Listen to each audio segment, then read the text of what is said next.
النشاط رواه المشكات إن الله وملائكته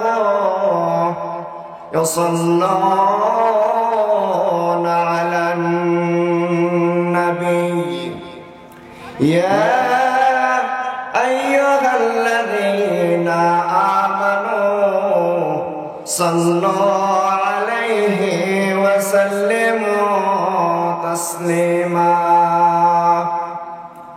اللهم صل على محمد وعلى آل محمد كما صليت على إبراهيم وعلى آل إبراهيم إنك حميد مجيد اللهم بارك على محمد وعلى آل محمد كما باركت على إبراهيم وعلى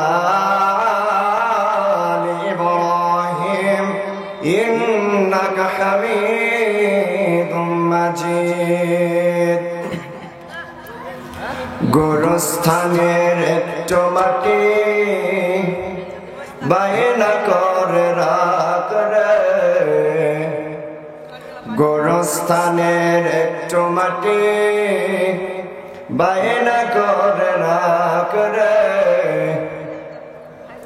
মাটির খাসায় প্রাণের মায়না চিরদিন তো আপন রয় না মাটির খাসায় প্রাণের ময়না চিরদিন তো আপন রয় না খাঁচা ভেঙে পালিয়ে যাবে খাঁচা ভেঙে পালিয়ে যাবে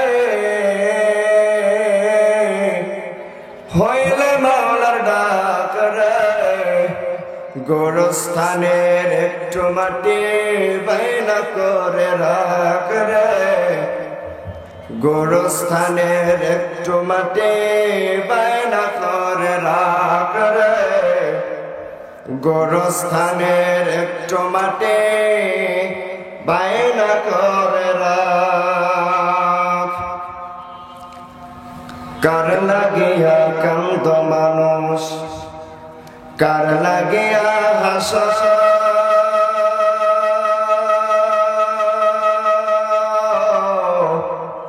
যে তোমার করল সৃজন তারে ভুলিয়াছ কে দিল রে লতার মাঝে এত বড় কত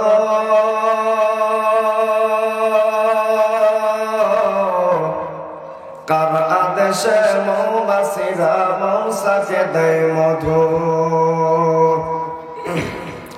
কে দিল রে শিমুল গাছে নরম নরম তোলা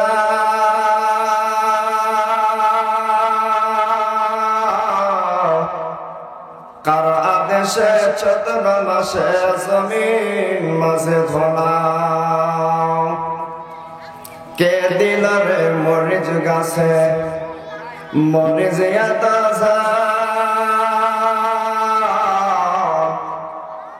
ভাদ্র মাসে কারা দেশে গাছে পাকে তাল ঝিনুক মাঝে কে দিল রে মুক্তা বলিহার আচ্ছা মানুষ বল দেখি এসব কেমন করে হয় কালিমা লা ইলাহা মেহেরবানি করে ভাইজানেরা বসেন কোরআনের মাহফিলে বসেন মেহেরবানি করে কোরআনের এই কোরআনের ইজ্জত রক্ষা করার দায়িত্ব কিন্তু আমাদের দাঁড়িয়ে থাকলে কেমন যেন বিশৃঙ্খলা দেখায় মেহেরবানি করে সবাই বসে যায় কালিমা লা ইলাহা একটু জোরে জোরে কালিমা লা ইলাহা লা ইলাহা সুবহানাল্লাহ আলহামদুলিল্লাহ একটু একটু আওয়াজ দিয়ে লা ইলাহা, আর একটু জোরে লা ইলাহা। রিকশা চলে না চালক ছাড়া, নৌকা চলে না মাঝি ছাড়া, দুনিয়া চলে না আল্লাহ ছাড়া, মুমিন চলে না জিকির ছাড়া। লা ইলাহা, আরেকটু জোরে লা ইলাহা।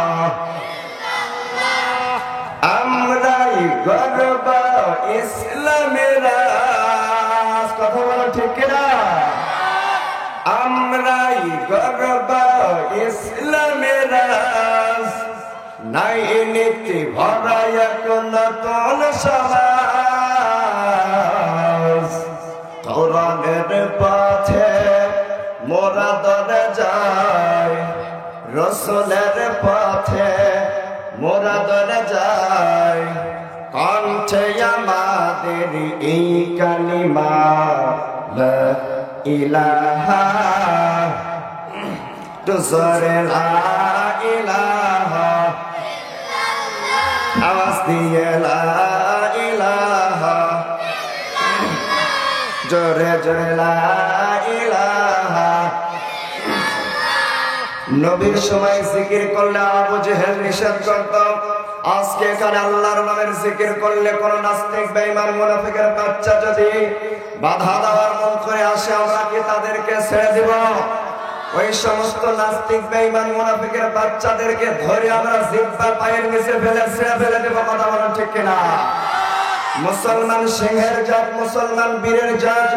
মুসলমান 1971 সালে 56,000 বর্গ মাইলের সোনার বাংলাকে স্বাধীন করার জন্য রক্ত দিয়েছিল। আর একবার যদি আপনাকে আমাকে এই কালেমার জন্য রক্ত দিতে হয়, কোন কোন বীর মুজাহিদ প্রস্তুত আছেন? হাত তুলে দেখা। জোরে জোরে লা ইলাহা লা ইলাহা ইল্লাল্লাহ মুহাম্মাদুর রাসূলুল্লাহ। সবাই চিৎকার মেরে পড়ে নিচ্ছি সাল্লাল্লাহু আলাইহি ওয়াসাল্লাম।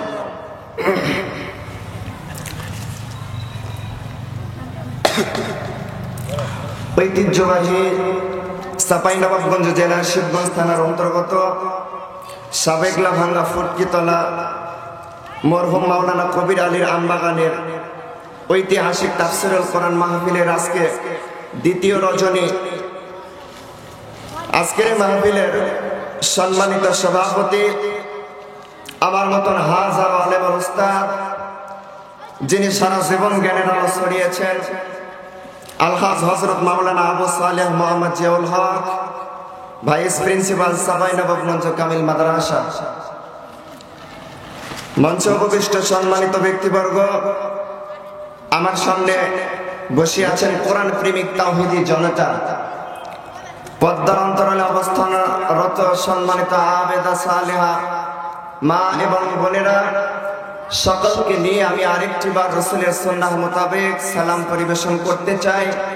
আশা রাখতেছি সন্তুষ্টমূলক জবাব পাবো। আসসালামু আলাইকুম ওয়া রাহমাতুল্লাহি ওয়া বারাকাতুহু। প্রিয় শিবগঞ্জবাসী, আপনারা সবাই কেমন আছেন? আলহামদুলিল্লাহ, আমিও ভালো আছি, আল্লাহ ভালো রেখেছেন। আপনারা আজকে এই কোরআনের মাহফিলে আসতে পেরে, বসতে পেরে আপনারা খুশি না বেজার? সবাই খুশি? এই মাহফিলে যারা আসতে পেরে খুশি, মুখে নিয়ে রাসূলের সুন্নাতে হাসি, আমরা এক বাক্যে সমস্বরে পড়ে নিচ্ছি আলহামদুলিল্লাহ। হয় নাই, আওয়াজ দিয়ে বলতে হবে আলহামদুলিল্লাহ। এই মাহফিলে যারা যারা আসতে পেরে খুশি, দুই হাত তুলে আল্লাহকে দেখান তো দেখি। আল্লাহর নামের তাকবীর হবে, কেউ জবান বন্ধ রাখবেন না, সবাই একসাথে সমস্যার এক বাক্যে পড়বেন, নারে তাকবীর। হয় না, একটু জোরে আওয়াজ দিয়ে বলতে হবে, নারে তাকবীর। আল কোরআনের আলো সংসদে জালো, আলেম ওলামা যেখানে, শয়তান যেখানে নারে তাকবীর। খুব গরম, এত গরম মুখে দিলে পুড়ে যাবে।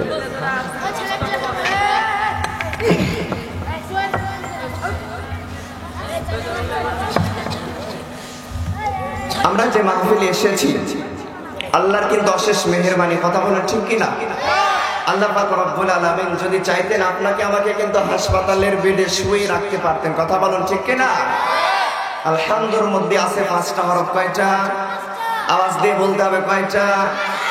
আল্লিল্লাহর মধ্যে আছে 3টা, 5 আর 3 যোগ করলে কয়টা হয়?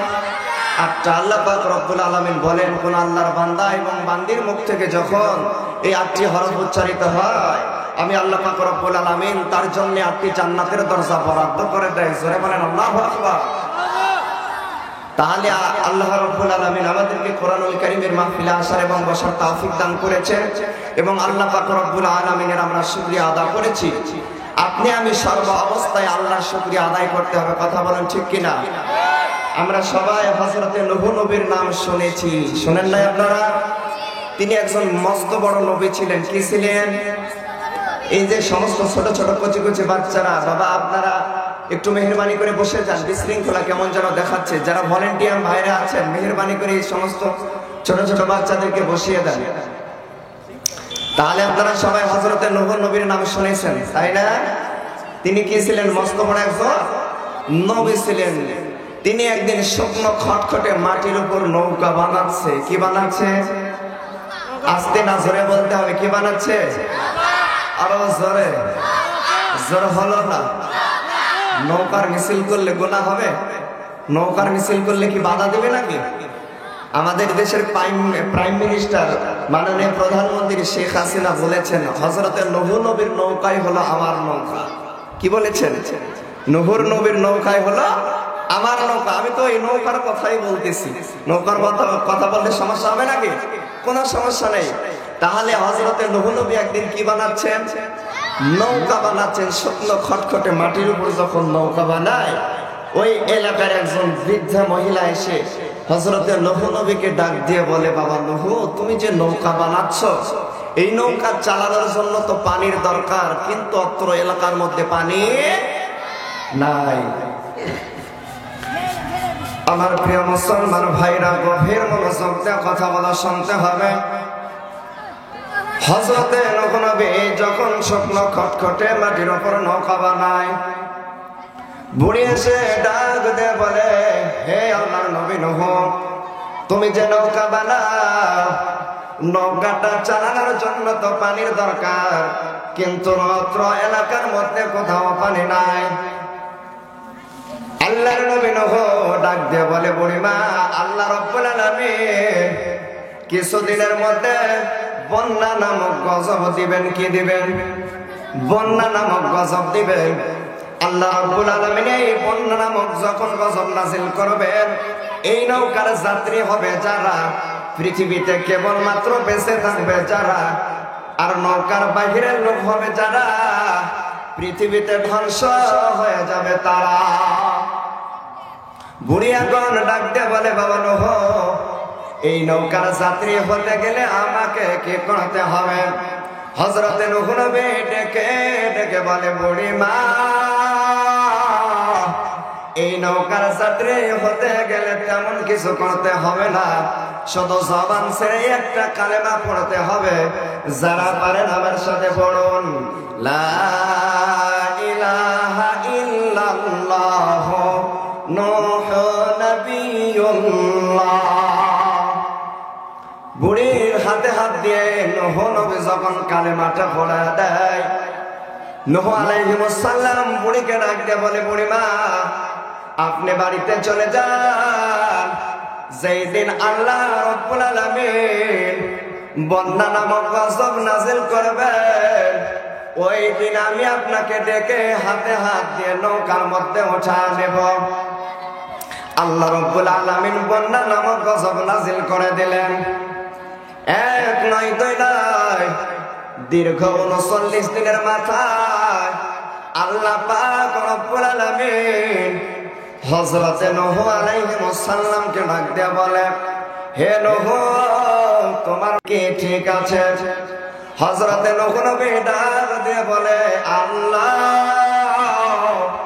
আমার নৌকার যাত্রী ঠিক আছে। আল্লাহ রাব্বুল আলামিন ডেকে ডেকে বলে, বুড়ি, তোমার নৌকার মধ্যে যতগুলো লোক আছে সমস্ত কিছু তদন্ত করো, তারপরে আমার কাছে জানাও। কেননা তদন্তের ভিত্তিতে কথা বলতে হবে, তদন্তের সাপেক্ষে কথা বলতে হবে, তদন্তের বাহিরে কোনো কথা বলা যাবে না। হযরতে নূহ নবী পুরা নৌকা তদন্ত করলেন। তদন্ত করার পর আল্লাহ রাব্বুল আলামিনকে ডেকে ডেকে বলে, আল্লাহ, আমার নৌকার যাত্রী ঠিক আছে।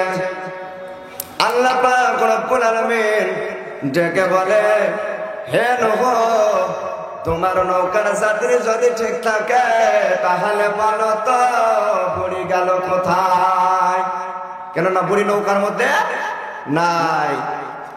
আমার প্রিয় মুসলমান ভাইরা, আমার বন্ধুগণ, 40 দিনের মাথায় যখন যদি পর্বতের কিনারায় নৌকাটা ভিড়ে গেলেন, আল্লাহ রাব্বুল আলামিন হযরতে নূহ আলাইহিস সালামকে ডাক দেয়া বলে, হে নূহ, তুমি বুড়ির বাড়িতে চলে যাও এবং বুড়ির খোঁজ খবর নিয়ে আসো, বুড়ি কি হালতে আছে।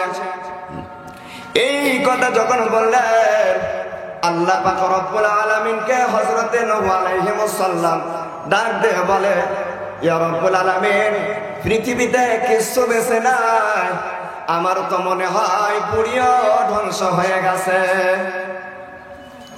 আল্লাহ পাক রব্বুল আলামিন হযরতে নূহ আলাইহিস সালামকে ডাক দিয়ে বলে, নূহ, তোমাকে আমি তদন্ত করার আদেশ করেছি, তুমি তদন্ত করো। হযরতে নূহ নবী বুড়ির বাড়িতে চলে যায়। বুড়ির বাড়িতে যাবার পর দেখে বুড়ির ঝুপড়ি বাড়ি কিছু হয় নাই। সরে বলেন আল্লাহু আকবার। আমার প্রিয় মুসলমান ভাইরা, আমার বন্ধুগণ, বুড়ির বাড়িতে যখন চলে গেছে, যাবার পর হযরতে নূহ আলাইহিস সালাম ডাক দিয়ে বললেন, হে বুড়িমা, এই কথা যখন বলেছে, বুড়ির সঙ্গে সঙ্গে টুকলা হাতে নিয়ে বের হয়ে এসেছে। জোরে বলেন সুবহানাল্লাহ। আমার প্রিয় মুসলমান ভাইরা, আমার বন্ধুগণ, হযরত নূহ নবী আশ্চর্য হয়ে গেছে। কেননা এক নয়, দুই নয়, দীর্ঘ কয়দিন, 40 দিন পৃথিবীতে কিছু বেঁচে নাই, একমাত্র বেঁচে আছে কে? বুড়ি। আমার প্রিয় মুসলমান ভাইরা, আমার বন্ধুগণ, হযরতে নূহ আশ্চর্য হয়ে যায়, ডাক দিয়ে বলে, বুড়িমা, আপনি এই পানির মধ্যে কিভাবে 40 দিন বেঁচে ছিলেন? মেহেরবানি করে আমাকে বলেন, এমন কি ইবাদত করেছেন যার জন্য আল্লাহ রাব্বুল আলামিন আপনাকে পানির মধ্যে জিন্দা রেখেছেন? বুড়ি এখন হযরতে নূহ আলাইহিস সালামকে ডাক দিয়ে বলে, আমি তো তেমন কোন ইবাদত করি নাই, কিন্তু যখন আমি আপনার হাতে হাত দিয়ে কালেমাটা পড়ছিলাম, ওই সময় আমি একটাবার আমার মনিবের শুকরিয়া আদায় করেছিলাম। আমার অন্তর থেকে, দিল থেকে, প্রাণ থেকে আল্লাহ রাব্বুল আলামিনের শুকরিয়া আদায় করে বলেছিলাম আলহামদুলিল্লাহ। কি বলেছিলেন? তাহলে আলহামদুলিল্লাহ বলার বদৌলতে পানির নিচে আল্লাহ পাক রব্বুল আলামিন বুড়িকে কতদিন রেখেছিলেন? 40 দিন রেখেছিলেন। তাহলে সর্ব অবস্থায় আমরা কার শুকরিয়া আদায় করব? আস্তে না জোরে বলতে হবে, কার শুকরিয়া আদায় করব? কেউ যেটা পারে না সেটা পারে কে? কেউ যেটা দেখে না সেটা দেখেন কে? কেউ যেটা জানে না সেটা জানেন কে? আপনার আমার খবর জানেন কে? এই পৃথিবীর মালিক কে? আপনার আমার মালিক কে? বুড়িকে পানির মধ্যে বেঁচে রেখেছিলেন কে? তাহলে সর্ব অবস্থায় আমরা কার শুকরিয়া আদায় করব? আল্লাহর শুকরিয়া আদায় করতে হবে। খানার শেষে আমরা কার শুকরিয়া আদায় করব? বউ পিটানোর সময় কার শুকরিয়া আদায় করব? ওই সময় আল্লাহর শুকরিয়া। বউকে পিটানো যায়? বউ পিটানো যায়? আজকে মাসলা দিয়ে যাবো, বউকে পিটানো যায়। বউকে পিটানো যায় 4টা কারণে। কয়টা কারণে আপনারা শুনতে চান? শুনবেন? বউকে পিটানো লাগবে, তাই না? বউকে না পিটালে হয় রে ভাই, যদি বলি ডানে ডানে যাবে বামে, ওরে তো পিটান দিতে হবে। কয়টা কারণে বউ পিটানো যায়? আস্তে না জোরে বলেন কয়টা কারণ?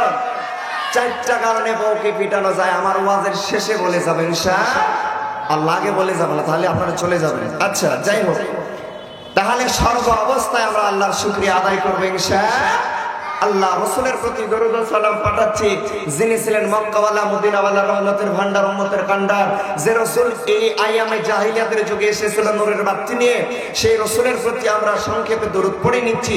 সকলে এক বাক্যে সমস্যারে পড়ে নিচ্ছি সাল্লাল্লাহু আলাইহি ওয়াসাল্লাম। আমাদের রাসূল একজন আদর্শ নেতা ছিল। কে ছিল? আস্তে না জোরে বলেন কে ছিল? আমাদের রাসূল একজন আদর্শ নেতা ছিল। আর মধ্যে কারো সন্দেহ আছে? দ্বিধাদ্বন্দ্ব আছে? চলুন আমরা কোরআন থেকে দলিল নিয়ে নেই, কেননা পৃথিবীতে একমাত্র অথেন্টিক কিতাব, তার নাম হলো আল কোরআনুল কারীম। তার নাম কি? আল কোরআনুল কারীম। আল্লাহ পাক রব্বুল আলামিন বলেন, وَجَعَلْنَاهُمْ أَئِمَّةً يَهْدُونَ بِأَمْرِنَا وَأَوْحَيْنَا إِلَيْهِمْ فِعْلَ الْخَيْرَاتِ। সুবহান আল্লাহু আকবার। আর একটু সুবহান আল্লাহু আকবার। যারা আল্লাহু আকবার ধ্বনি দেয়, আজকে কোরআনের ময়দান মুখরিত করে দিয়েছেন। আপনাদের আল্লাহু আকবারের ধ্বনি আল্লাহ রাব্বুল আলামিন আরশে আজিম পর্যন্ত পৌঁছায়া দিয়েছে। বলেন আল্লাহু আকবার। আমার প্রিয় মুসলমান ভাইয়েরা, আমার বন্ধুগণ, আল্লাহ রাব্বুল আলামিন অত্র আয়াতে কারিমার মধ্যে বলেন, আমি আল্লাহ পাক রব্বুল আলামিন পৃথিবীতে যতগুলো নবী রাসূল পাঠিয়েছি, প্রত্যেকটা নবী রাসূল হলো নেতা। জোরে বলা যাবে কি সুবহানাল্লাহ?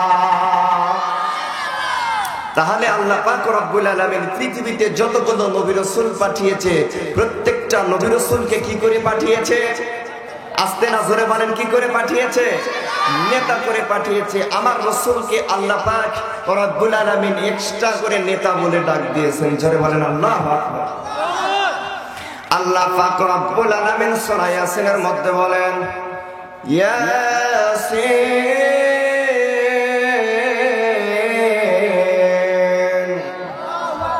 ওয়াল কুরআনিল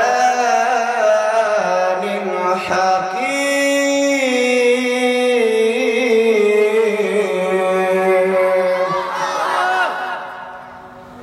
ইয়া হরফে নিদা, সিন মানে সাইয়্যিদুল আলামিন, সিন মানে সাইয়্যিদুল বাশার, সিন মানে সাইয়্যিদুল মুরসালিন, সিন মানে সাইয়্যিদুল আম্বিয়া, সিন মানে সাইয়্যিদুল কাওনাইন। সূরা বলেন আল্লাহু আকবার।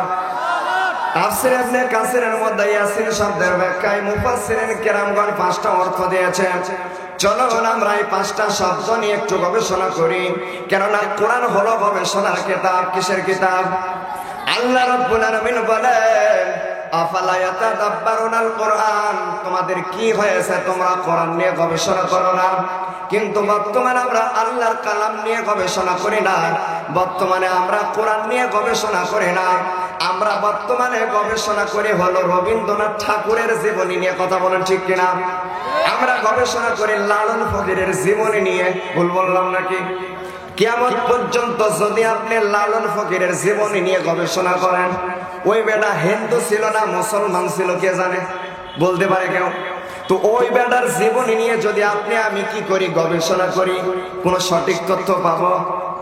অনেকে গবেষণা করে লালন ফকির কত কেজি গাঁজা খেয়েছে। ভুল বললাম নাকি? এইগুলো জেনে কি মুসলমানের কোনো ফায়দা হবে? তাহলে আমাদেরকে গবেষণা করতে হবে কি নিয়ে? কোরআন নিয়ে গবেষণা করতে হবে। চলুন এই 5টা শব্দ নিয়ে আমরা গবেষণা করি। 1 নম্বর আমি বলেছি সিন মানে সাইয়্যিদুল আলামিন। সুতরাং আলম এক বচন, আলামিন হলো বহু বচন।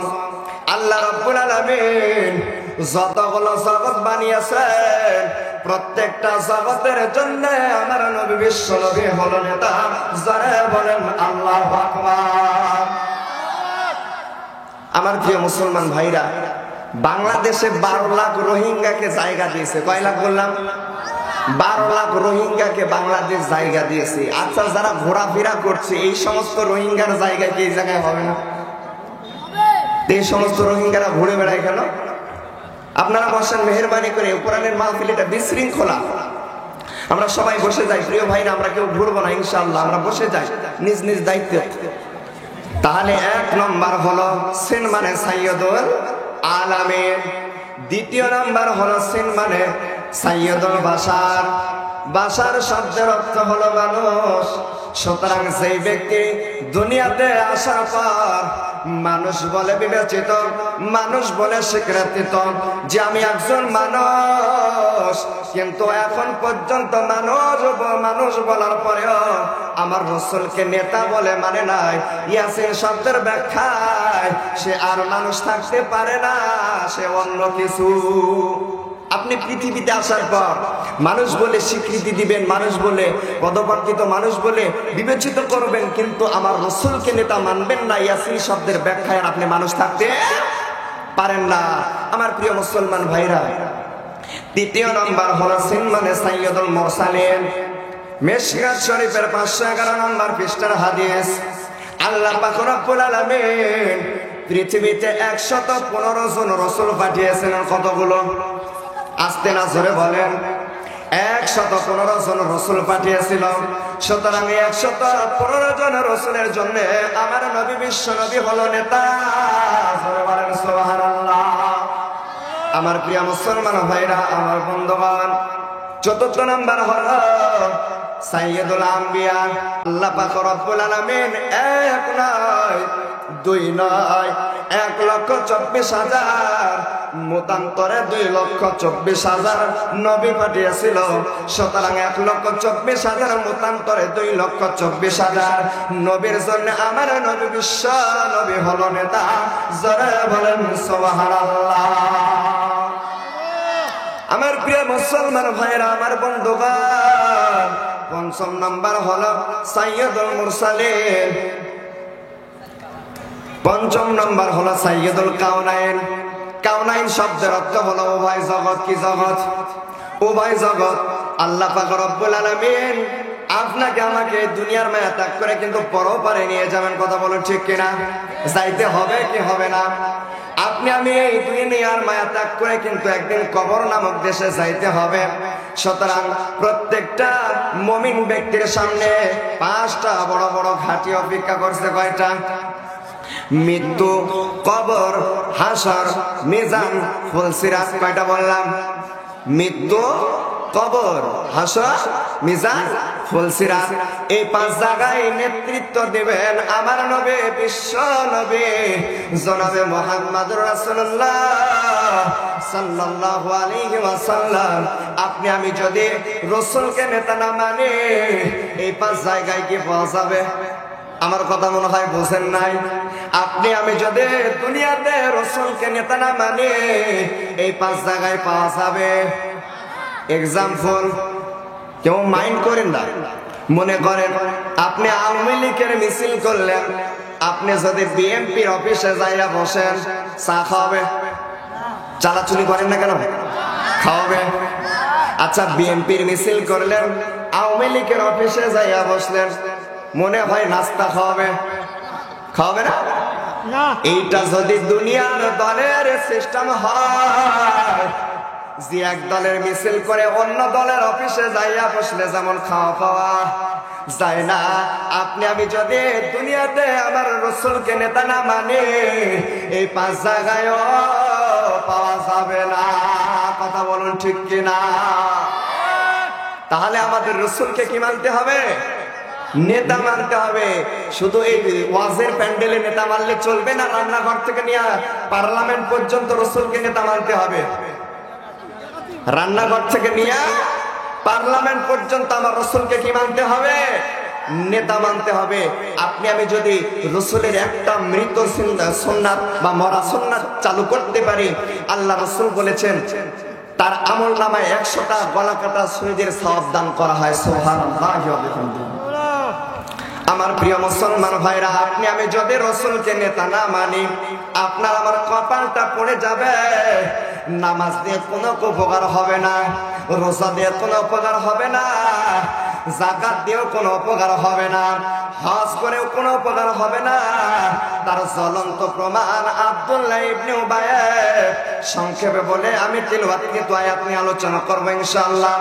আমার প্রিয় মুসলমান ভাইরা, আমার বন্ধুগণ, আব্দুল্লাহ ইবনে উবাই যখন মৃত্যুবরণ করছিলেন, তার প্রাণের সন্তান আব্দুল্লাহকে ডাক দিয়ে বলে, ও আমার প্রাণের সন্তান আব্দুল্লাহ, আমি যখন মৃত্যুবরণ করব তুমি রাসূলের দরবারে চলে যাবা। কার দরবারে? কথাগুলো ভালো করে শোনেন। আব্দুল্লাহ ইবনে উবাই মৃত্যুবরণ করলেন, কিন্তু মৃত্যুবরণ করার পূর্বে দুইটা ওসিয়ত করে গিয়েছিল। কয়টা? আস্তে না জোরে বলেন। দুইটা ওসিয়ত করে গিয়েছিল। এক নম্বর ওসিয়ত হলো, আল্লাহর নবী জানো আব্দুল্লাহ ইবনে উবাইয়ের কাফন বানানোর জন্য জুব্বাটা খুলে দেয়। দ্বিতীয় নম্বর ওসিয়ত হলো, আল্লাহর রাসূল যেন নিজে আব্দুল্লাহ ইবনে উবাইয়ের জানাজার নামাজটা পড়ায়া দেয়। আমার প্রিয় মুসলমান ভাইরা, আমার বন্ধুগণ, সম্মানিত মা বোনেরা, আপনারা টেনশন করে শরীর খারাপ করবেন না। আমি ইব্রাহিম খলিল সিদ্দিকী আপনাদের পক্ষে ওয়াজ করে দিব। কেননা ডিজিটাল কায়দায় আমার দেশের মহিলারা গুরু আছে না নাই?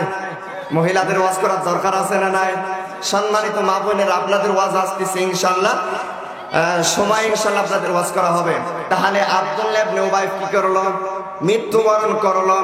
মৃত্যুবরণ করার পর তার ওসিয়ত মতো আব্দুল্লাহ রাসূলের দরবারে চলে গেলেন। আল্লাহর নবী 23 জন সাহাবী নিয়ে মসজিদে নববীতে বসে আছেন। কোথায়? মসজিদে নববীতে বসে আছেন। আমার প্রিয় মুসলমান ভাইরা, আমার বন্ধুগণ, আব্দুল্লাহ ডান পা দিয়ে মসজিদে প্রবেশ করলেন আর জবান ছেড়ে সালাম দিলেন, আসসালামু আলাইকুম ইয়া রাসূলুল্লাহ, ইয়া হাবিবাল্লাহ। হুজুর, আমার পিতা আব্দুল্লাহ ইবনে উবাই মৃত্যুবরণ করেছে, কিন্তু মৃত্যুবরণ করার সময় দুইটা ওসিয়ত করে গিয়েছে গো হুজুর। এক নম্বর ওসিয়ত হলো আপনার পরনের জুব্বাটা খুলে দিবেন। দ্বিতীয় নম্বর ওসিয়ত হলো আপনি আমার পিতার জানাজার নামাজটা পড়ায় দিবেন। ওসিয়ত কয়টা? দুইটা ওসিয়ত। এই কথা শোনার সঙ্গে সঙ্গে আল্লাহর নবী দাঁড়িয়ে গেলেন, কিন্তু ওই জায়গায় উপস্থিত ছিল গরম সাহাবী। কি সাহাবী? গরম সাহাবী। তার নাম কি? জি, হযরতে ওমর ফারুক। জুব্বাটা টেনে ধরলেন। এইরকম ওমরের বাংলার জমিনে দরকার আছে না নাই? বাংলার জমিনে যদি একজন ওমর বর্তমানে আসে, কোন নাস্তিক বেঈমান মুনাফিকের বাচ্চা বাংলার জমিনে টিকে থাকতে পারবে না। কথা বলুন ঠিক কিনা? আমার প্রিয় মুসলমান ভাইরা, হযরত ওমর ফারুক অর্ধজাহানের খলিফা ছিলেন। তিনি যেই সময় শাসন করেছেন, সেই সময় ছাগলে সিহালে এক ঘাটে পানি খাইতো, কেউ কাউকে স্পর্শ করতে পারতো না। সেই সময় কোনো দুর্নীতি ছিল না, রাহাজানি ছিল না, খুন ছিল না, জেনা ছিল না, ব্যভিচার ছিল না। এক কথায় তিনি কোরআন দিয়ে রাষ্ট্র চালিয়েছে। কথা বলেন ঠিক কিনা? ওই রকম ওমরের আমার দেশে দরকার আছে না নাই?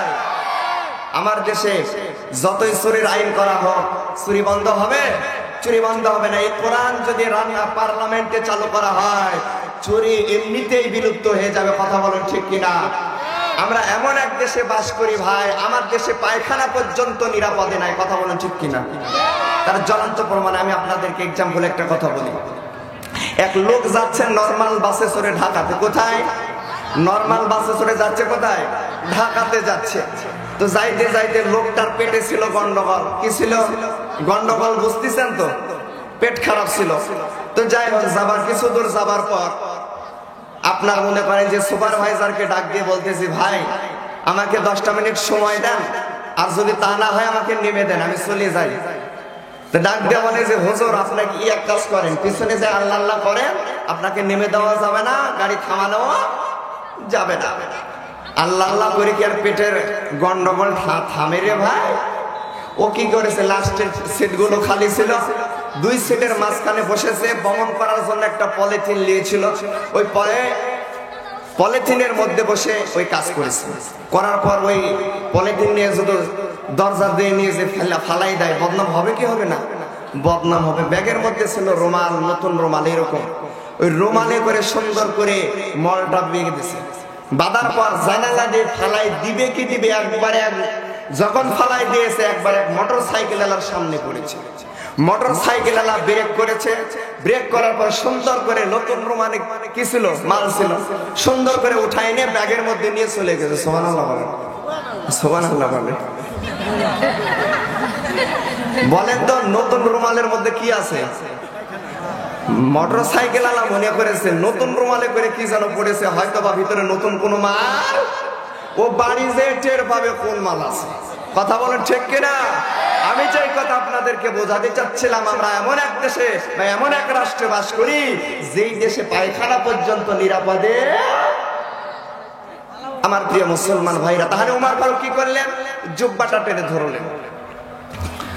হযরত ওমর ফারুক জুব্বাটা টেনে ধরলেন, টেনে ধরে ডাক দিয়ে বলে, হুজুর আপনি এই ব্যক্তির জন্য জুব্বা দিবেন না, কেননা এই ব্যক্তি উহুদের ময়দানে এক নয় দুই নয় 300 সাহাবী নিয়ে পিছন থেকে ভেগে গিয়ে চলে গেছিল। হুজুর আপনি এই ব্যক্তির জন্য জুব্বা খুলবেন না। আল্লাহর নবী ডাক দিয়ে বলে, ওমর তুমি জুব্বা ছেড়ে দাও, কেননা আমি যা জানি তুমি তা জানো না। আল্লাহর নবী জুব্বাটা খুলে দিলেন। হযরত আব্দুল্লাহ ইবনে উবাইয়ের কাফন তৈরি হয়ে গেল। আমার প্রিয় মুসলমান ভাইরা, আমার বন্ধুগণ, হযরত আব্দুল্লাহ ইবনে উবাইয়ের কাফন যখন তৈরি হয়ে গেল, আল্লাহর নবী 22 জন সাহাবী নিয়ে মাঠে জানাজা পড়ার জন্য দাঁড়িয়ে গেছে। কয়জন? এ বাবা আপনারা চুপেন, চালাচুলি করেন। 22 জন সাহাবী আল্লাহর নবী দাঁড়িয়ে গেছে। মসজিদে নববীতে কয়জন ছিল? মসজিদে নববীতে 23 জন ছিল। কিন্তু হযরত ওমর ফারুক তিনি জানাজায় যান নাই। আমার প্রিয় মুসলমান ভাইরা, আল্লাহু আকবার বলে জানাজা শুরু হয়ে যাবে। সঙ্গে সঙ্গে আল্লাহ রাব্বুল আলামিন সূরা আয়াত নাযিল করে দিলেন। আল্লাহ রাব্বুল আলামিন ডাক দিয়ে বলেন, ইস্তাগফির লাহুম আও লা তাস্তাগফির লাহুম ইন তাস্তাগফির লাহুম 70 মাররা। সরে বলেন আল্লাহু আকবার।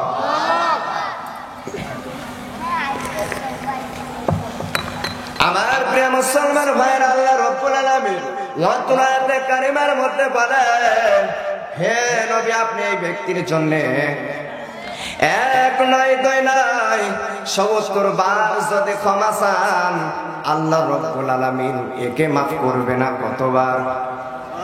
70 বার যদি ক্ষমা চায় আল্লাহর নবী, আল্লাহ রাব্বুল আলামিন আয়াতে কারিমা নাযিল করে দেয়। আল্লাহ রাব্বুল আলামিন যদি তাকে মাফ না করে, আল্লাহর নবী বিশ্ব নবী 71 বার ক্ষমা চাওয়ার জন্য যখন আবার প্রস্তুতি নিলেন, আয়াতের বাকি অংশটুকু আবার নাযিল হয়ে গেলেন। ফালাই ইয়াগফিরাল্লাহু লাহুম, কিয়ামত পর্যন্ত যদি আব্দুল্লাহ ইবনে উবাইয়ের জন্য ক্ষমা চাওয়া হয়, আল্লাহ রাব্বুল আলামিন একে মাফ করবে না। কথা বলুন ঠিক কিনা?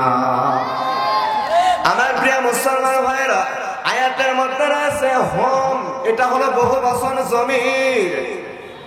শুধু আব্দুল্লাহ ইবনে উবাই নয়, কিয়ামত পর্যন্ত যারাই আব্দুল্লাহ ইবনে উবাইয়ের চরিত্র গ্রহণ করবে, তাদেরকেও আমার আল্লাহ রাব্বুল আলামিন মাফ করবে না। কথা বলুন ঠিক কিনা? আমার প্রিয় মুসলমান ভাইরা, এখান থেকে আমাদেরকে শিক্ষা নিতে হবে। আমার মতন সিরা পাতা হুজুর কিন্তু আব্দুল্লাহ ইবনে উবাইয়ের জানাজায় দাঁড়ায় নাই। আব্দুল্লাহ ইবনে উবাইয়ের জানাজায় দাঁড়িয়েছে কে? আল্লাহর নবী নিজে। আল্লাহ কি নাযিল করছেন? আয়াতে কারিমা নাযিল করছেন, আপনি আমি যদি মুনাফিক অবস্থায় মৃত্যুবরণ করি, আপনাদের এলাকার বড় মসজিদের হুজুর এসে যদি আপনার জানাজা দেয়, আচ্ছা বলুন তো আপনার জানাজা কবুল হবে ভাই? কথা মনে হয় বোঝেন নাই। আপনার আমার জানাজা কবুল হবে? কবুল হবে না। বাংলাদেশের সবচাইতে বড় মসজিদ বাইতুল মুকাররমের মসজিদের হুজুর এসে যদি আপনার আমার জানাজা দেয়, আচ্ছা বলুন তো আপনার আমার জানাজা কি কবুল হবে ভাই? কবুল হবে না। আচ্ছা বাংলাদেশ বাগদান কাবা শরীফের ইমাম আব্দুর রহমান আল সুদাইসি সাহেব এসে যদি আপনার আমার জানাজা দেয়, আপনি আমি যদি মুনাফিক অবস্থায় মৃত্যুবরণ করি গো, আপনার আমার জানাজা কি কবুল হবে ভাই? আমার প্রিয় মুসলমান ভাইরা, যে কথা আমি বোঝাতে যাচ্ছিলাম, আব্দুল্লাহ ইবনে উবাই 5 ওয়াক্ত সালাত আদায় করেছে। তাও আপনাদের আমাদের এলাকার এই মসজিদ না, মসজিদে নববীতে রাসূলের পিছনে নামাজ পড়েছে। আব্দুল্লাহ ইবনে উবাইয়ের মাথায় টুপি ছিল, বড় বড় দাড়ি ছিল, পরনে জুব্বা ছিল। রাসূলের সাথে রোজা করেছে, রাসূলের সাথে ইফতার করেছে, রাসূলের সাথে যুদ্ধের ময়দানে পর্যন্ত গিয়েছে। কিন্তু তার পুরা জিন্দেগি আমি পড়ে যেটা পেয়েছি, তিনি রাসূলকে নেতা মানতেন না। তার নেতা ছিল আবু জেহেল। কি বললাম? আল্লাহ রাসূলকে কি মানতেন না? নেতা মানতেন না। মানতেন কাকে? আবু জেহেলকে। আমার প্রিয় মুসলমান ভাইরা, আমার বন্ধুগণ, এখান থেকে আমরা যে শিক্ষাটা অর্জন করতে পারলাম, শিক্ষাটা হলো তিনি সমস্ত কিছু ইসলামের সমস্ত কিছু করেছে, কিন্তু করার পরেও আল্লাহর রাসূলকে নেতা না মানার জন্য তার মৃত্যুটা মুনাফিকের মৃত্যু হয়ে গেছে। শুধু মুনাফিকের মৃত্যু নয়, তিনি মুনাফিক অবস্থায় মৃত্যুবরণ করেছে। এবং মুনাফিকের লিডার বলে আল্লাহ রাব্বুল আলামিন কোরআনুল কারীমের মধ্যে ঘোষণা করেছে। এই জন্য আমাদের রাসূলকে কি মানতে হবে? আমার প্রিয় মুসলমান ভাইরা, আস্তে না জোরে বলেন, কি মানতে হবে? তাহলে আমার নেতা তোমার নেতা, আস্তে না জোরে বলতে হবে, আমার নেতা তোমার নেতা। তাহলে রাসূলকে নেতা মানতে আমাদের আর কোনো দ্বিধাদ্বন্দ্ব, সংকোচ বোধ আছে? রাসূলকে মানা যাবে ইনশাআল্লাহ। আর আপনি আমি যদি রাসূলকে নেতা না মানি, তাহলে মৃত্যুবরণ করতে হবে আব্দুল্লাহ ইবনে উবাইয়ের মতন মুনাফিক অবস্থায়। কথা বলেন ঠিক কিনা? আমার প্রিয় মুসলমান ভাইরা, মুনাফিকটা হলো কিরকম একটু আপনাদেরকে বোঝাই। মুনাফিকটা হলো নকল। মুনাফিকটা হলো নকল। মুনাফিক পাবেন কোথায়? এখন যদি বলেন যে হুজুর মুনাফিক দেখবো, আপনি যদি হিন্দু দেখতে চান, আমাদের পাশের রাষ্ট্র কই যাবেন? ভারতে যাবেন, অসংখ্য কি আছে, হিন্দু আছে। এখন যদি বলেন হুজুর বৌদ্ধ দেখবো, আপনি মায়ানমারে চীনে চলে যান, কত কি দেখবেন? বৌদ্ধ দেখবেন। এখন যদি বলেন যে হুজুর খ্রিস্টান দেখবো, তাহলে কই যাবেন? আমেরিকায় চলে যান, কত খ্রিস্টান দেখবেন। কিন্তু এখন যদি আমাকে প্রশ্ন করেন যে হুজুর বলুন তো মুনাফিক পাবেন কোথায়, আমি বলবো বাংলাদেশে। কেননা বাংলাদেশে 96% মুসলমান। মুনাফিক হিন্দুর মধ্যে হবে না, বৌদ্ধের মধ্যে হবে না, খ্রিস্টানের মধ্যে হবে না, কার মধ্যে হবে? মুসলমানের মধ্যে হবে। তাহলে মুনাফিক দেখতে গেলে কোন দেশে যাইতে হবে? বাংলাদেশে যাইতে হবে। তাহলে মুনাফিকের দাড়ি থাকবে, টুপি থাকবে, জুব্বা থাকবে, সব থাকবে। মুসলমানের সমস্ত কর্মকাণ্ডে তারা থাকবে, কিন্তু তারা তলে তলে কাকে নেতা মানবে? আবু জেহেল মার্কা মানুষকে। আবু জেহেল চলে গেছে, কিন্তু আবু জেহেলের নাতিপুতি এখনো আমার দেশে আছে না? না। আমার প্রিয় মুসলমান ভাইরা, আমার বন্ধুগণ, তাহলে মুনাফিক অবস্থায় মৃত্যুবরণ করা যাবে না। আমরা সর্ব অবস্থায় রাসূলকে নেতা মানবো ইনশাআল্লাহ। আমার প্রিয় মুসলমান ভাইরা, চলুন, আমি বলতে বলতে অনেক দূর চলে এসেছি। নেতা বুঝাইতে যাইয়া অনেকটা সময় আমি ব্যয় করে ফেলেছি। চলুন, আমি তিলাওয়াতকৃত আয়াত নিয়ে আপনাদের সামনে কথা বলতে চাই। কোরআন থেকে কেউ যদি কোনো কিছু শুনতে চায় বা জানতে চায়, 5টা বিষয় লক্ষণীয়। কয়টা বিষয়? আস্তে না জোরে বলেন। 5টা বিষয় লক্ষ্য করে কথাগুলো শুনতে হবে। তাফসিরে মাযহারি আল্লামা সানাউল্লাহ বানীপতি রাহমাতুল্লাহ আলাইহি বলেন, কোরআন থেকে যদি কেউ কোনো কিছু শুনতে চায়, 5টা বিষয় লক্ষ্য করে শুনতে হবে। কয়টা? 5টা বিষয় লক্ষ্য করে শুনতে হবে। 1 নম্বর হলো শুদ্ধ তেলাওয়াত। 1 নম্বর শুদ্ধ তেলাওয়াত। 2 নম্বর সরল অর্থ। 3 নম্বর শানে নজর। 4 নম্বর হলো আয়াতের ব্যাখ্যা। 5ম নাম্বার হলো ওই আয়াত থেকে শিক্ষা নিয়ে বাড়ি যাওয়া। আমরা এই 5টা অর্জন করার জন্য আজকে এসেছি ইনশাআল্লাহ।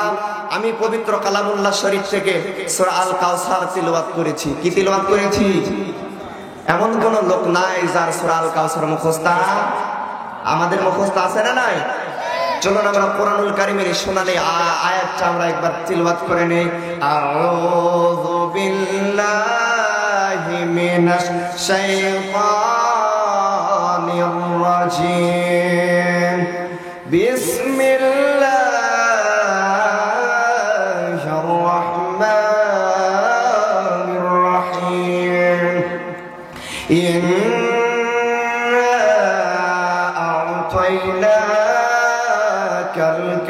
غفر فصل لربك وانحر إن شانئك هو الأبتر। এই সূরাটি রয়েছে 30 নম্বর পারার মধ্যে। এই সূরাটি রাসূলের মক্কি জীবনে অবতীর্ণ হয়েছে। এই সূরার মধ্যে 40টা অক্ষর রয়েছে, 10টা শব্দ রয়েছে, একটি রুকু রয়েছে। আপনি আমি যখন এই সূরাটা পড়েছি, আল্লাহ পাক রব্বুল আলামিন খুশি হয়ে যে 400টা নেকি দান করেছেন। জোরে বলেন সুবহানাল্লাহ। আপনারা একটু চাপায়া বসেন তো, মেহেরবানি করে একটু চাপায়া বসেন। লা ইলাহা, একটু চাপায়া বসেন, একটু চাপায়া বসেন। লা ইলাহা, একটু চাপায় বসেন। যেই জায়গায় বসেছেন কাল কিয়ামতের ময়দানে ওই জায়গায় সাক্ষী দিবেন। মাস্ট বি, একটু নড়ে বসলে কাল কিয়ামতের ময়দানে ওই জায়গায় সাক্ষী দিবেন। আল্লাহু আকবার বলেন। একটু আগায় বসেন। লা ইলাহা, একটু আগায়, মেহেরবানি করে বাপজানের আগায় চেপে চেপে বসেন তো। ঠান্ডার সময় এই কনকনের শীতে আমরা ইনশাআল্লাহ কোরআন থেকে কথা শুনবো। একটু চাপায় বসি। লা ইলাহা। সম্মানিত মা বোনেরা, আপনারা একটু সামনের দিকে চেপে চেপে বসেন। লা ইলাহা, লা ইলাহা ইল্লাল্লাহু মুহাম্মাদুর রাসূলুল্লাহ সাল্লাল্লাহু আলাইহি ওয়াসাল্লাম। চলুন আমরা সূরা কাউসার থেকে কথা শুনি। আল্লাহর নবীর বয়স যখন 53 বছর, কত বললাম? 53 বছর যখন আমার নবীর বয়স, আল্লাহর নবীর বয়স যখন 53, এই 53 বয়সে পর্যন্ত আমার নবীর জীবন থেকে অনেকগুলো গুরুত্বপূর্ণ ব্যক্তিবর্গকে হারিয়ে ফেলেছেন। আল্লাহর নবী দুনিয়াতে আসার পূর্বে তার মাতা কি করেছে? মৃত্যুবরণ করেছেন। আল্লাহর নবীর বয়স যখন 6 বছর, তার পিতা কি করলেন? মৃত্যুবরণ করলেন। তারপরে দাদা আব্দুল মুত্তালিব দেখাশোনা করে। দাদা আব্দুল মুত্তালিব কি করলেন? মৃত্যুবরণ করলেন। তারপরে চাচা আবু তালিব দেখাশোনা করলেন আমার রাসূলকে, তিনিও মৃত্যুবরণ করলেন। তারপরে যে মহিলাটা বিপদে আপদে মুসিবতের সময় বিদ্যা দিয়ে, বুদ্ধি দিয়ে, অর্থ দিয়ে যে মহিলাটা আমার নবীর, আমার রাসূলের পাশে ছিল, হযরতে খাদিজা রাদিয়াল্লাহু তাআলা আনহা, তিনিও মৃত্যুবরণ করলেন। আল্লাহ রাব্বুল আলামিন আমার রাসূলকে 4টা পুত্র সন্তান দান করেছিল। কয়টা? 4টা পুত্র সন্তান দান করেছিল। ইব্রাহিম, তয়্যব, তাহের, কাসেম। কয়টা বললাম? 4টা। এই 4টা সন্তান আল্লাহ রাব্বুল আলামিন তারা প্রাপ্ত বয়স্ক হবার পূর্বে তাদেরকে আল্লাহ রাব্বুল আলামিন এই দুনিয়ার মায়া ছেড়ে পরপারে নিয়ে চলে গেলেন। আল্লাহর নবী হাতিমে কাবার সাথে হেলান দিয়ে বসে বসে ডুকরে ডুকরে কাঁদতেছেন। হযরত আনাস এসে ডাক দেয়া বলে, ইয়া রাসূলুল্লাহ, ইয়া হাবিবাল্লাহ, আপনি কেন কাঁদেন? কি হয়েছে হুজুর? আল্লাহর নবী ডাক দেয়া বলে, আনাস, কিছুক্ষণ পূর্বে আমার কাছে সংবাদ এসেছে, হযরতে বেলালকে ধরে ওরা বুকের উপর বিশাল পাথর চাপা দিয়ে রেখেছে। হযরতে খাব্বাবকে ধরে ওরা লোহার অঙ্কার দিয়ে সেক দিতেছে। হযরতে আম্মার বিন ইয়াসিরকে ধরে ওরা 2 পায়ের সাথে রশা বেঁধেছে গো। হযরতে আম্মার বিন ইয়াসির মাঝখান থেকে চিরে গেছে। আমার প্রিয় মুসলমান ভাইরা, আমার বন্ধুগণ, হযরতে সুমাইয়া রাদিয়াল্লাহু তাআলা আনহুকে ধরে ওরা গণধর্ষণ করেছে, বর্ম মেরে দুনিয়া থেকে বিদায় করে দিয়েছে। আমার প্রিয় মুসলমান ভাইরা, আমার বন্ধুগণ, আল্লাহর নবী ডাক দিয়ে বলে, আনাস, প্রতিবাদ করার আমার ভাষা আছে, কিন্তু প্রতিবাদ করব কার কাছে? যারা আজকে ক্ষমতার মসনদে বসে আছে, তারাই তো আমার সাহাবায়ে কিরামদেরকে ধরে নির্যাতনের স্টিম রোলার চালাচ্ছে। কথা বলুন ঠিক কিনা? আমার প্রিয় মুসলমান ভাইরা, আমার বন্ধুগণ, আমার রাসূল সাল্লাল্লাহু আলাইহি ওয়াসাল্লামের প্রতি যেভাবে অত্যাচার করা হয়েছিল, আজকেও বাংলার জমিনে ছেলেদেরকে এরকম ভাবে কি করা হয়? জেলখানার মধ্যে বিনা দোষে, বিনা অপরাধে বন্দী করা হয়। বাবা বাড়িতে বসে বসে কাঁদে কি কাঁদে না? আমার প্রিয় মুসলমান ভাইরা, আল্লাহ রসুলের সাথে যেভাবে যেই কাজকর্মগুলো করা হয়েছিল, আজকেও বাংলার জমিনে এই কোরআনের যারা হক কথা বলে তাদেরকে বিনা দোষে আজকে কারাগার খাটতে হয়। কথা বলেন ঠিক কিনা? আমার প্রিয় মুসলমান ভাইরা, তাহলে আল্লাহর নবী বসে বসে ডুকরে ডুকরে কাঁদতেছেন। কিছুক্ষণ এরকম ভাবে যখন ঝিমানি ঝিমানি ভাব হলো, তারপরে আল্লাহর নবীর মুখ থেকে ফিরকি দিয়ে সুন্নাতি হাসি বের হয়েছে। জোরে বলেন আল্লাহু আকবার। আরেকটু জোরে বলেন আল্লাহু আকবার। আমার প্রিয় মুসলমান ভাইরা, আমার বন্ধুগণ, আনাস রাদিয়াল্লাহু তাআলা আনহু ডাক দিয়ে বলে, জি হুজুর, আপনি কিছুক্ষণ পূর্বে কাঁদলেন, এখন আবার হাসেন কেন? আল্লাহর নবী ডাকে দেয়া বলে, আনাস, আমি যার জানি তুমি তার জানো না। এই মাত্র আল্লাহ রাব্বুল আলামিন আমার প্রতি একটা সূরা নাযিল করেছেন। সেই সূরার নাম হলো সূরা আল কাউসার। কি নাম? সূরা আল কাউসার।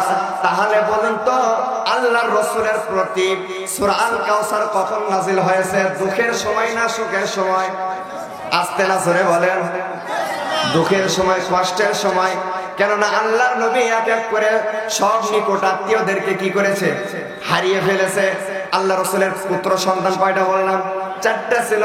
তাও আল্লাহ কি করেছেন? প্রাপ্তবয়স্ক হওয়ার পূর্বে নিয়ে নিয়েছে। আর কাফেররা বলা বলে শুরু করে দিয়েছে যে মুহাম্মদ হলো নির্বংশ, মুহাম্মদ হলো আবতার, মুহাম্মদ মরবে, তার বংশে বাতি দেওয়ার মতন কোন লোক খুঁজে পাওয়া যাবে না। আমার প্রিয় মুসলমান ভাইরা, চলুন আল্লাহ রাব্বুল আলামিন সূরা আল কাউসারের প্রথম নম্বর আয়াতের মধ্যে কি বলেছেন?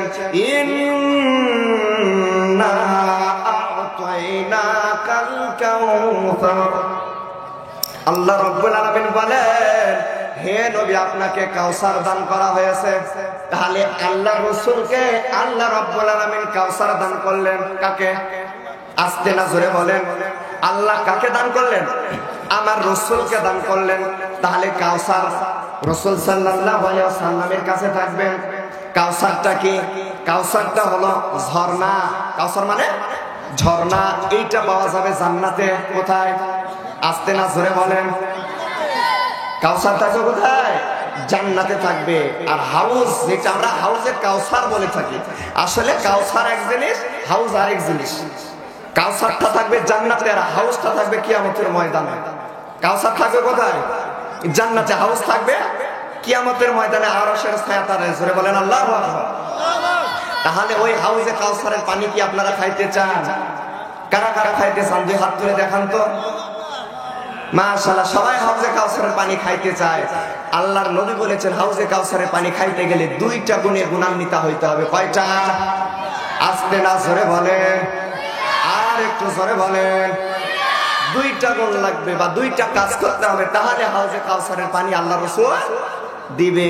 আমার প্রিয় মুসলমান ভাইরা, আমার বন্ধুগণ, এখন প্রশ্ন করতে পারেন, হুজুর, আল্লাহ রাসূলের সন্তানগুলো আল্লাহ রাব্বুল আলামিন মেরে ফেললেন, তাহলে আল্লাহ রাব্বুল আলামিন আরো সন্তান দিয়ে আমার রাসূলকে সান্ত্বনা দিতে পারতেন, কিন্তু পানি কেন দিল? জানার দরকার আছে না নাই? জানার দরকার আছে না? কেননা সন্তান মেরে ফেললেন, তাহলে সন্তান দিন আল্লাহ রাসূল কি খুশি হয়ে যাইতেন? কিন্তু আল্লাহ পানি কেন দিল? আমার প্রিয় মুসলমান ভাইরা, আমার বন্ধুগণ, কেন পানি দেওয়া হলো? এইটা নিয়ে যখন আমি গবেষণায় বসে গেলাম, কেননা কাল কিয়ামতের ময়দানে সব চাইতে যেই জিনিসটার গুরুত্ব বেশি হবে সেইটার নাম হলো পানি। কি বেশি হবে? পানি। কেননা কাল কিয়ামতের ময়দান বিভীষিকাময় হবে। আমার প্রিয় মুসলমান ভাইরা, আমার বন্ধুগণ, কাল কিয়ামতের ময়দানে একবারে তামা হয়ে যাবে। এই যে সূর্যটা 9